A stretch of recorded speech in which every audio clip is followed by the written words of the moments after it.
Hello friends, welcome to my channel Creating Essence. I am Megan. Thank you so much for stopping by today. It is another edition of Wellness Wednesday. 2 weeks ago, I sort of re-upped on my commitment I made a few years ago to, I guess, keeping myself accountable with this YouTube community, talking about my health goals and my health journey and my strategies for achieving those goals along the way.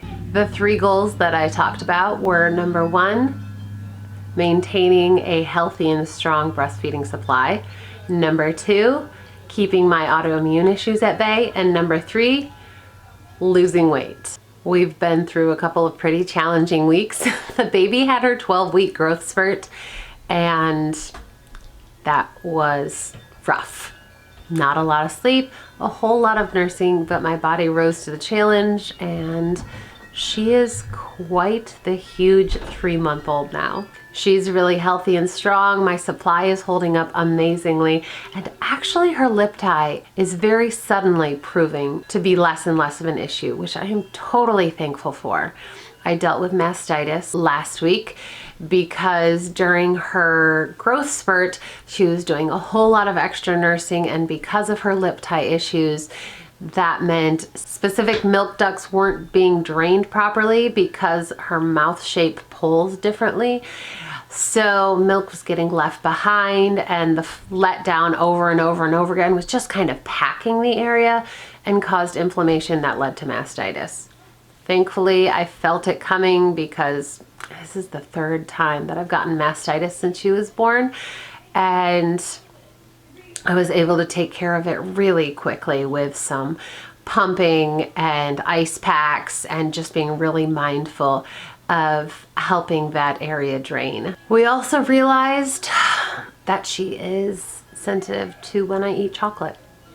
It's not as bad as when I eat dairy and she projectile vomits for the next 2 days, but she does very clearly get an upset tummy and reflux pretty bad.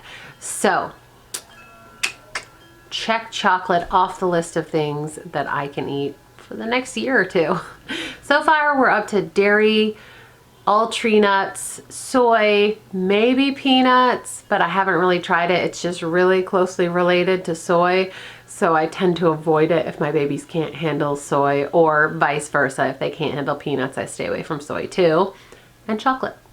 And that's actually one thing that I struggled with. I really crave protein when I first get up in the morning. When I first wake up, I chug a whole bunch of water to rehydrate from the overnight, and then my body just desperately wants protein. And that's not a new thing for me. That's one reason I eat a lot of tree nuts. Things like cashews and almonds are always in my cupboards.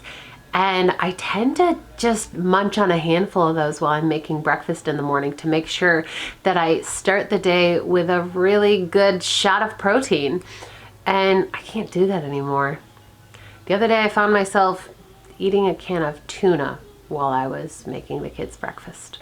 So I really need to set myself up for success better and have some sort of safe protein available that I can eat right away when I get up in the morning after I take my supplements. That's another great success. This last week, I have remembered to take all my supplements every single day.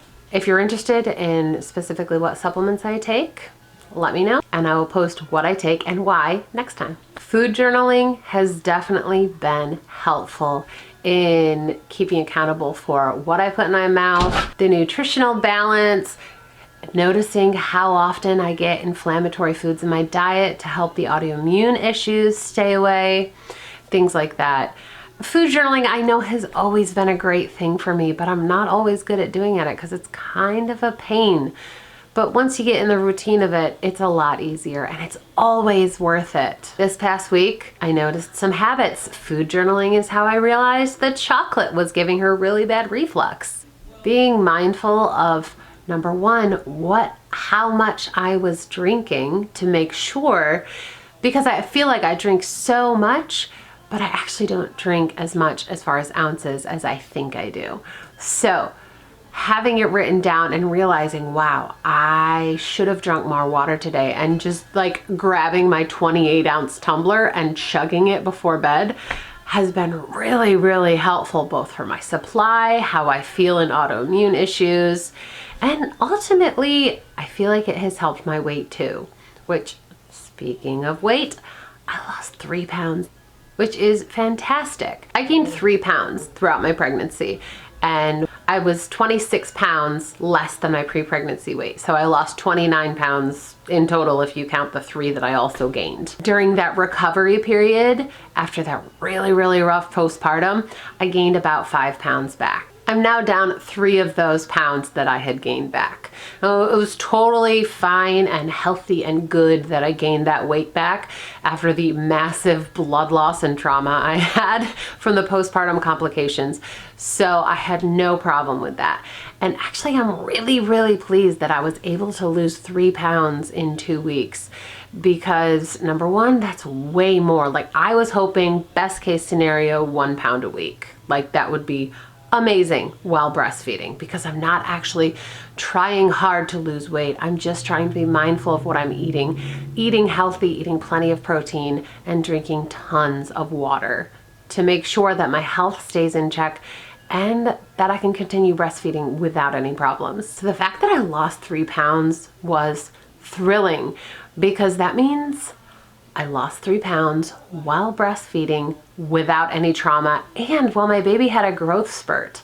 So my body totally rose to the challenge, and y'all, I cannot tell you how exciting that is for me, because I have had struggles to produce enough in the past, and I have had struggles to lose even a single pound while I still have a breastfeeding baby. So the fact that my baby is healthy and strong and growing like crazy, and I'm making plenty of milk, and I still was able to lose a little bit of weight, is a really great thing. It means my hormones are in a really good place, and that is amazing. I talked during pregnancy, I will link the video down below, about how I practice placenta encapsulation.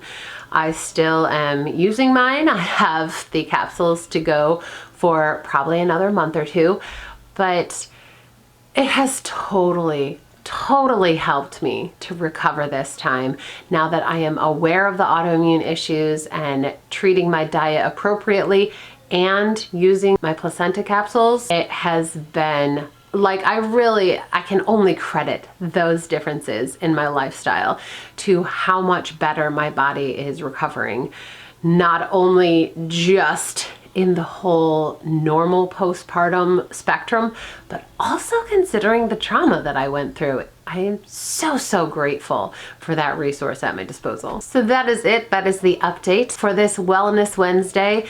Moving forward, my goals are to just continue with those 3 and continue with what I'm doing. Honestly, I was a bit concerned that this holiday season would be a rough time to start Wellness Wednesdays back up again. But my dietary restrictions kind of cut out most of the goodies I like to eat at Thanksgiving and Christmas. And that's probably a good thing. I'm sure that'll work in my favor. One thing that I talked about that I was going to do to help meet my goals was to do my miracle morning routine. Honestly, that hasn't happened. I have found that I am needing to sleep later in the morning to keep up with the baby and the kids, and I'm not mad about it. I can fit in my exercise at a different point during the day. I can do my quiet time at a different point in the day, and house cleaning, it happens when it happens. If you can see behind me, the schoolroom is always spotless.